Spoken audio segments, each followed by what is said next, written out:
Hello everyone. तो अगर आपका सपना आर्मी, नेवी या एयरफोर्स में एज ए ऑफिसर ज्वाइन करने का है तो इस वीडियो को पूरा सुने ध्यान से। और इस वीडियो में जो मैं आज यूपीएससी ने वैकेंसी निकाली है एनडीए का, उसका पूरा डिटेल जो अब इस वीडियो में बताऊंगा। दोस्तों इस वीडियो में आपको बताऊंगा कि इस बार कितनी बढ़ोतरी यूपीएससी ने की है और कितनी सीट्स निकाली है, कौन कौन अप्लाई कर सकता है, फुल एग्जाम का पैटर्न क्या होता है, एसएसबी जो है वो इंटरव्यू कैसे लेती है, और मेडिकल मेरिट लिस्ट और फाइनल ज्वाइनिंग के बाद आपको किस प्रकार का इसमें काम करना पड़ता है और एज ए ऑफिसर कब आपकी जो है वो इसमें ज्वाइनिंग होती है। वीडियो आकर तक देखना क्योंकि दोस्तों ये बहुत ही ज़रूरी है कि क्योंकि एनडीए का जो सिलेक्शन प्रोसेस जानना ज़रूरी है, नहीं तो इसका जो फॉर्म है इसका भरने का कोई फ़ायदा नहीं है। दोस्तों सबसे पहले जो है वो बात कर लेते हैं हम जो वैकेंसी है उसकी। तो इसमें जो एनडीए में दोस्तों जो आर्मी का विंग है, क्योंकि इसमें आर्मी नेवी एयरफोर्स तीनों में वैकेंसी रहता है, तो इसमें जो दोस्तों आर्मी का जो विंग है उसमें मेल के लिए 198 पोस्टें हैं, जिनके आप लेफ्टिनेंट डायरेक्ट लगोगे। तो 198 जो है वो आर्मी में सबसे ज़्यादा वैकेंसी है। फीमेल के लिए 10 है, टोटल 208 है। मेल के लिए 198 है, 10 फीमेल के लिए 208 टोटल इन्होंने आर्मी में निकाल के रखा हुआ है। बाकी दोस्तों दूसरा national defence academy navy all executive, navy में जो है वो 37 वैकेंसी है, 5 वैकेंसी जो है वो फीमेल के लिए और 42 जो है वो टोटल है, 37 मेल के लिए। नेशनल डिफेंस एकेडमी जो एयरफोर्स का जो है वो एयरफोर्स की जो विंग है, flying officer, as a flying officer आपकी ज्वाइनिंग होती है। इसमें दोस्तों 90 वैकेंसी मेल के लिए, 2 वैकेंसी फीमेल के लिए, टोटल 92 है। और नेशनल डिफेंस एकेडमी एयरफोर्स जो ग्राउंड ड्यूटीज टेक्निकल है उसमें भी जो है 16 वैकेंसी मेल के लिए, 2 फीमेल के लिए। और इसी में एक्स्ट्रा दोस्तों नॉन टेक्निकल ग्राउंड की जो ड्यूटी है 8 एयरफोर्स में मेल के लिए, 2 फीमेल, टोटल 10 है। और नेवल एकेडमी जो होती है, ये जो नेवी की एकेडमी होती है उसमें कैडेट एंट्री होती है, उसकी जो 21 वैकेंसी मेल की है और 3 फीमेल की है, टोटल 24 है। तो दोस्तों इस प्रकार से 370 वैकेंसी मेल के लिए all over Indian army navy air force में एज ए ऑफिसर ज्वाइन करने के लिए 370 वैकेंसी जो है वो मेल की है और 24 फीमेल, टोटल जो है वो 394 वैकेंसी इसमें दी गई। चलिए दोस्तों अब बात करते हैं एलिजिबिलिटी की। तो जो आर्मी में अगर आप सिलेक्शन करना चाहते हो, आपके लेफ्टिनेंट एज ज्वाइन करना चाहते हो, तो आर्मी में आपके पास 12th पास होना चाहिए किसी भी स्ट्रीम में, डजेंट मैटर।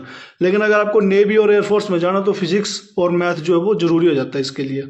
और इसमें ध्यान देने वाली बात दोस्तों ये है कि जो +2 में अपेयर हुए हैं बच्चे भी, वो भी इसमें जो है वो अप्लाई कर सकते हैं। एज लिमिट का मैं आपको फैक्टर बता दूं तो यूपीएससी के अनुसार एनडीए 2026 के लिए कैंडिडेट का जन्म जो है वो 2 जनवरी 2007 से 1 जनवरी 2010 के बीच होना चाहिए दोस्तों। और इसका जो मैरिटल स्टेटस जो है वो अनमैरिड बच्चा होना चाहिए, मैरिड नहीं होना चाहिए। अगर आपने ट्रेनिंग के दौरान भी शादी कर ली तो तब भी जो है वो इसकी जो डिस्चार्ज आपको जो देना पड़ेगा और इसमें जो पेनल्टी लगेगी आपको अलग से। आगे बात कर लेते हैं दोस्तों नेशनलिटी की। इसमें जो इंडियन और नेपाली जो सिटीजन है वो कोई भी अप्लाई कर सकता है, इसमें डजेंट मैटर। चलिए अब प्रोसेस जो है वो सिलेक्शन प्रोसेस उसकी बात कर लेते हैं दोस्तों। इसका जो पहला स्टेप है रिटन एग्जामिनेशन, इसमें 2 पेपर होते हैं। पेपर 1 जो होता है मैथमेटिक्स का होता है, 120 क्वेश्चन आते हैं इसमें 300 मार्क्स के, और इसमें 2.5 घंटे का जो आपको टाइम दिया जाता है। पेपर 2 जो होता है वह कैट का होता है, जनरल एबिलिटी टेस्ट होता है। इसमें दोस्तों इंग्लिश जीएस 150 क्वेश्चन आते हैं और 600 मार्क्स होते हैं, टोटल 2.5 आवर्स का इसमें टाइम मिलता है आपको, टोटल 900 मार्क्स होते हैं इसमें। महत्वपूर्ण बात यह है दोस्तों इसमें नेगेटिव मार्किंग भी होती है, इसलिए जो एक्यूरेसी है वो बहुत ही ज़्यादा जरूरी हो जाती है आपके इस रिटर्न में, आपको अगर क्वालिफाई करना है तो।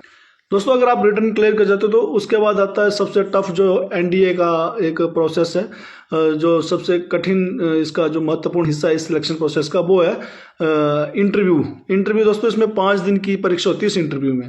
तो फर्स्ट डे आपका स्क्रीनिंग टेस्ट होगा, OIR टेस्ट होता है, ऑफिसर इंटेलिजेंस रेटिंग एक करके टेस्ट होता है, वो लेना पड़ता है।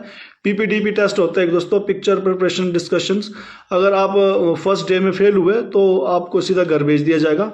दोस्तों दूसरे दिन आपका जो साइकोलॉजी टेस्ट होता है, साइकोलॉजी में आपका जो है वो टैट, वैट, SRT और सेल्फ डिस्क्रिप्शन टेस्ट होता है। तो टैट में दोस्तों थेमेटिक जो एप्रिसेप्शन टेस्ट होता है एयरफोर्स में, उसके लिए होता है। वैट होता है वर्ड एसोसिएशन टेस्ट, और SRT सिचुएशन रिएक्शन टेस्ट। तो इसमें इस प्रकार के टेस्ट होते हैं दूसरे दिन। ये टेस्ट आपकी सोच, नेचर और ऑफिसर जो लाइक क्वांटिटी होती है, एक क्वालिटी होती है, उसको जज करते हैं। नंबर 3 और 4 दिन में आपको GTO टास्क दिए जाते हैं, ग्रुप डिस्कशन दिया जाता है। इसमें group planning exercise, progressive group task, half group task होता है, कमांड टास्क, इंडिविजुअल ऑब्स्टेकल्स जो होते हैं वो आपको चौथे और 5वें दिन, तीसरे और चौथे दिन जो है क्लियर करने होते हैं। और फाइनल लास्ट डे है जो पर्सनल इंटरव्यू होता है, 5th डे जो है वो, यहाँ तक बहुत ही कम बच्चे पहुंच पाते हैं। जो पहुंच जाते हैं वो उसकी सिलेक्शन होने का जो चांसेस है वो काफ़ी ज़्यादा हो जाता है। इसमें 30 से 40 मिनट का जो फेस टू फेस जो वहाँ पे बैठे होते हैं वो आपका इंटरव्यू लेते हैं, और इसमें जो family background, study, sports, hobbies, confidence और ऑनेस्टी पर सबसे ज़्यादा जो इसमें वो मैटर करते हैं, इस प्रकार के क्वेश्चन पूछ जाते हैं। दोस्तों फाइनल जो होता है कॉन्फ्रेंस होता है, 75 से 100 ऑफिसर जो डिसाइड करेंगे कि आप रिकमेंडेड हो या नहीं। इसमें 75 से 100 ऑफिसर बैठते हैं, वो आपकी जो सारे टेस्ट होते हैं उनको वो एनालाइज करते हैं और इसके अकॉर्डिंग वो डिसीजन लेते हैं कि आपका सिलेक्शन आगे होगा या नहीं। अब दोस्तों बात कर लेते हैं इसमें मेडिकल, जो मेडिकल है वो मेडिकल इनका काफ़ी डीप होता है। वो height, weight, vision, chest expansion, blood और यूरिन टेस्ट होते हैं, एक्सरे, ENT टेस्ट और मेंटल फिजिकल जो फिटनेस है उसके टेस्ट लिए जाते हैं। अगर आप मेडिकल में अनफिट होते हैं दोस्तों तो जो आपकी पूरी मेहनत थी वो सारी बेकार चल जाती है, क्योंकि उसमें जो है वो मेडिकल आपका फिट होना काफ़ी कंपलसरी होता है। इसमें ऑफिसर लेवल की एंट्री है ये। और फाइनल मेरिट लिस्ट जो है वो आपकी बनती है दोस्तों रिटन एग्जाम के मार्क्स, SSB के मार्क्स और मेडिकल जो फिटनेस होती है उसके मार्क्स, इन सबको मिलाकर जो है वो डाटा UPSC को दे दी जाता है और UPSC इसका जो है वो फाइनल मेरिट बनाती है। इसके बाद दोस्तों अगर आपका सिलेक्शन फाइनल मेरिट में आपका नाम आ जाता हो तो NDA खड़गवासला पुणे में जो है वो इसका 3 साल की ट्रेनिंग होती है। उसके बाद आपको आर्मी, नेवी, एयरफोर्स में 1 साल की ट्रेनिंग अलग से होती है। इनकी 4 साल की ट्रेनिंग होगी, फिर आपका परमानेंट जो है वो कमीशन ऑफिसर बनते हो। उसके बाद दोस्तों इसका ये टोटल प्रोसेस बता दिया मैंने आपको शॉर्ट में, तो ये काफ़ी लंबी वीडियो नहीं गई है, 6 मिनट में आपको पूरा प्रोसेस जो है वो एक एक चीज़ मैंने क्लियर कर दी है। दोस्तों NDA नेशनल डिफेंस एकेडमी का ये जो एग्ज़ाम है, ये सिर्फ एक एग्ज़ाम नहीं है, ये अपने संघर्ष और जो सपने हैं उनको और देशभक्ति को पूरा करने का एक सबसे अच्छा रास्ता है। अगर आपकी उम्र सही है, अगर आप इस उम्र के पड़ाव में हो या आपके बच्चे हैं जो इस उम्र के पड़ाव में है, तो आप उनको जो है वो इस अपॉर्चुनिटी को छोड़ने मत देना, अप्लाई करवाओ, इसमें कोई इशू नहीं है। और इस वीडियो को उन लोगों तक शेयर करो जो इंटेलिजेंट बच्चे हैं अभी, जो इसमें आप अप्लाई कर सकते हैं, तो उनके लिए ये काफ़ी अच्छी अपॉर्चुनिटी है। दोस्तों इस वीडियो को जितना हो सकता है उतना शेयर करें अपने दोस्तों के साथ जो ब्राइट माइंडेड फ्यूचर है बच्चे, फ्यूचर के बच्चे हैं, उनके साथ भी इस वीडियो को शेयर करें, ताकि ज़्यादा से ज़्यादा बच्चे जो इसमें कम्पीट कर सके और अपने सपनों की जो जॉब है उसको ले सकें।